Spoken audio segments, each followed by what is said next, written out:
بسم اللہ الرحمن الرحیم۔ آج کا ہمارا سبق ہے الموسیقہ، 124 نمبر سبق ہے اور فصل دوم در معطل ہے۔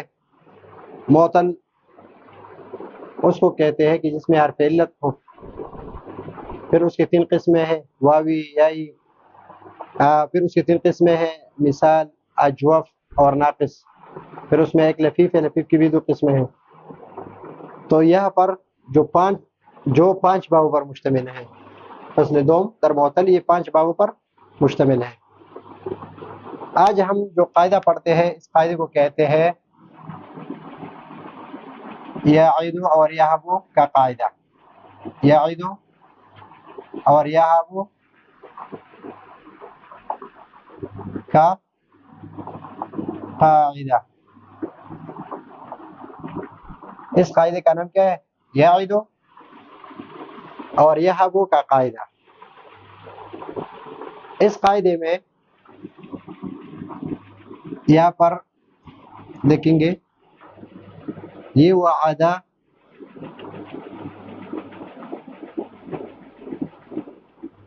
یو عیدو، اور پھر یعیدو، وہبا،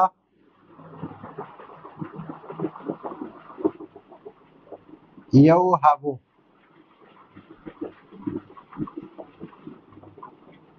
اور یہبو۔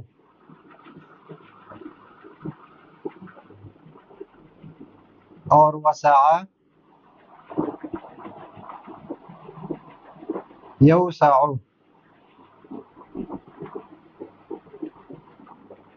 اور یسع۔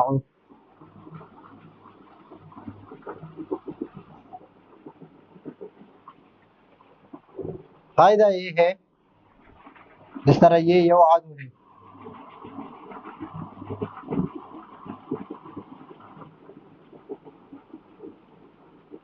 یہ یوہب ہے، اور یہ یوسع ہے۔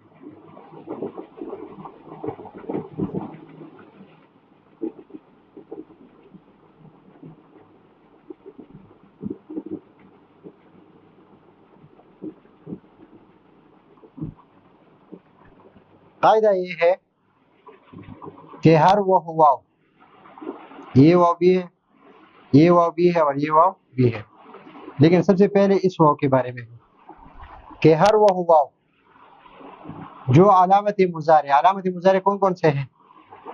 واو ہے، یا ہے، تا ہے، نون ہے، اور حمزہ ہے۔ یہ 3 علامت مضارع، اس کو حروف عطین بھی کہتے ہیں۔ عطین، الف، تا، یا، نون، عطین، جو مضارع کے شروع میں آتے ہیں وہ حروف۔ وہ واو جو علامت مضارع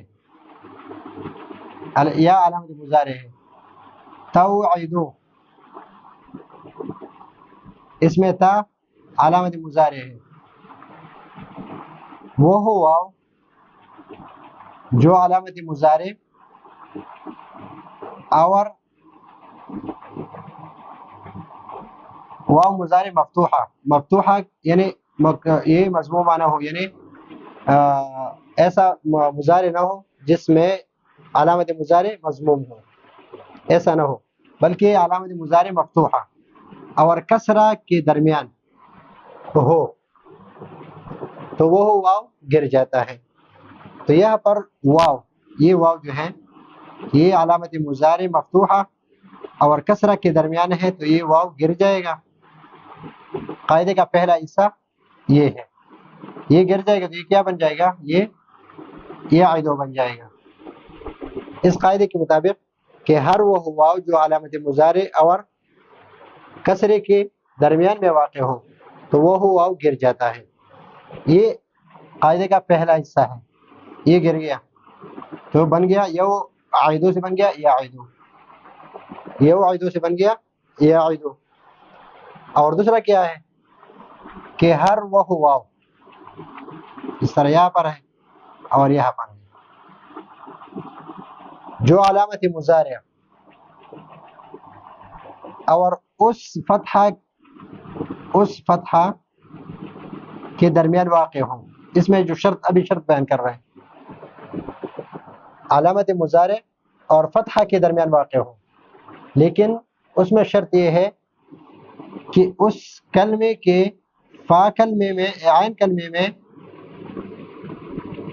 اور یا لام کلمے میں حرف حلقی ہو.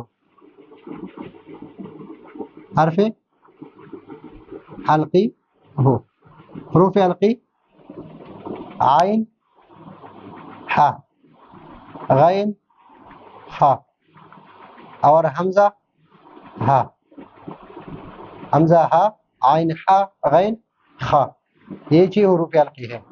کوئی بھی ایسے کلمے میں اس میں شرط نہیں ہے، اس میں علامت مضارع اور کسرے کے درمیان واقع تو واو گر جائے گا یا عیدو بن جائے گا، اور اس میں یعنی یو ہابو اور یو ساؤ، اس میں شرط یہ ہے اگر یہ عین کلمہ کیا ہو، یعنی یہ واو علامت مضارع اور فتحہ کے درمیان واقع ہو، لیکن اس کے لیے شرط یہ ہے کہ اس کلمے کے عین کلمہ یا لام کلمہ حروف حلقی میں سے ہو، حروف حلقی میں سے ہو، یعنی یا حمزہ ہو یا ہا ہو یا عین ہو یا ہا ہو یا غین ہو یا خا ہو، ان میں سے ہو. تو یہاں پر یہ شرط پائی جا رہی ہے. یو ہابو ہا ہے، یہاں پر عین کلمے میں عین ہے. تو قاعدے کا دوسرا حصہ کیا ہے کہ ہر وہ واو جو علامت مضارع اور اس فتحے کے درمیان واقع ہو جس کا عین یا لام کلمہ حرف حلقی ہو، اس فتحے کے درمیان واقع ہو جس کا عین یا لام کلمہ حرف حلقی ہو. تو یہ اس کی مثال ہے. تو یو ہابو یہ بن جائے گا یا ہابو، اور یو ساؤ بن جائے گا یہ سا اور یہ بن جائے گا، یہ بن گیا. اب یہاں پر ہر واو گر جاتا ہے، یہاں پر بھی واو ہے، یہاں بھی واو ہے، یہ واو یہ واو ہے، جو علامت مضارع مفتوح ہے یا بھی علامت مضارع مفتوح ہے یا بھی علامت مضارع مفتوح ہے یا بھی علامت مضارع مفتوح ہے. اور کسرہ یہاں پر کسرے کے درمیان ہے، یا ایسے کلمے کے فتحے کے درمیان، یا ایسے کلمے کے فتحے کے درمیان ہو جس کلمے کے عین کلمہ یا لام کلمے میں حرف حلقی ہو، اور یہ شرط اس میں اور اس میں پائی جا رہی ہے. یا فتحہ ہے اس کلمے کے فتحے کے درمیان ہو اور اس کا عین کلمہ یا لام کلمہ حرف حلقی ہو، اور یہاں پر بھی یہ حرف حلقی، یہاں پر بھی یہ حرف حلقی ہے. تو یوعدو یوعدو یہ یضربو کے وزن پر ہے، یضربو کے وزن پر ہے. وعد یوعد ضرب یضرب، تو اس کا جو صیغہ ہے یعیدو، یعیدو یہ تو یضرب کے وزن پر نہیں ہے. تو اس میں قاعدہ جاری ہو چکا ہے کہ ہر وہ واو جو علامت مضارع اور کسر مضارع مفتوح اور کسرہ کے درمیان واقع ہو یہ ہے. اور وہ ہوا بھی گر جاتا ہے جو علامت مضارع مفتوحہ اور ایسے کلمے کے فتحے کے درمیان واقع ہو، اس طرح یہابو، یہابو یہ اصل میں ہے یوہابو، فتح یفتح سے، فتح یفتح سے.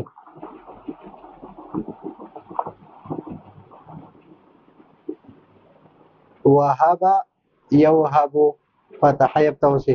اس طرح وسع یوسع یہ بھی فتح یفتح سے، اس لیے کہ اس میں عین کلمے میں حرف حلقی ہے اور اس کے فا کلمے میں عین کلمے میں حرف حلقی ہے اور اس کے لام کلمے میں حرف حلقی ہے. اور یہاں پر یہ واو فتحہ اور علامت مضارع مفتوح کے درمیان واو واقع تھا، اس وجہ سے وہ واو گر گیا.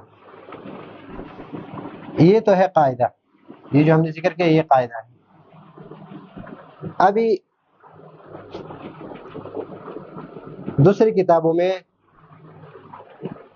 جس طرح پنجگنج ہے یا میزان الصرف یا دوسری صرف کی بعض کتابیں ہیں کہ اس میں اس قاعدے کو اس طرح ذکر کیا ہے کہ ہر وہ واو جو جو بیان کر رہا مضارع کے دوسرے شعبے کو، مثلا ہر وہ واو جو یا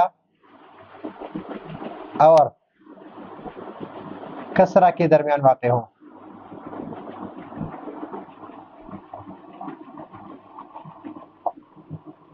وہ گر جاتا ہے، کسرہ کے درمیان واقع ہو تو وہ گر جاتا ہے.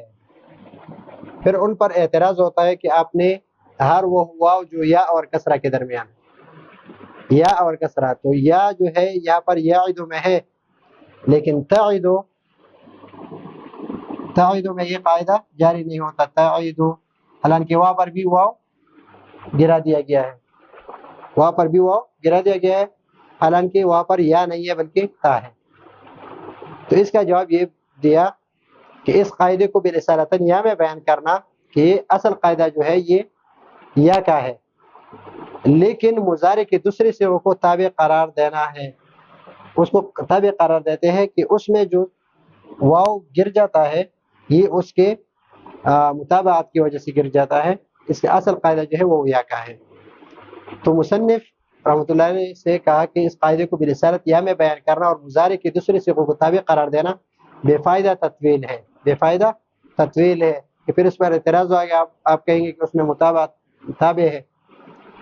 پھر اس پر دوسرا اعتراض آ رہا ہے کہ یہ تو آپ نے کہا کہ علامت مضارع یا اور کسرے کے درمیان ہو، تو یہب اور یسع میں کیا ہے؟ تو پھر اس کا یہ جواب دینا کہ یہب اصل میں یہ مکسور العین ہے اور یسع بھی مکسور العین ہے، لیکن حرف علقی کی وجہ سے اس کو مفتوح بنا دیا. یہ جواب دینا. تو یہ تکلف محض ہے، یہ تکلف محض ہے، یعنی اس میں کوئی فائدہ نہیں ہے، اس سے آپ تکلفات کر رہے کہ اس طرح ہو.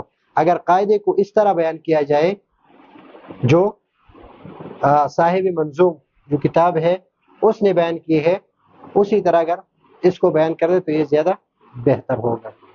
تو یہ ہے آج کا ہمارا سبق. اگلے سبق کے لیے اجازت چاہتے ہیں. اللہ حافظ.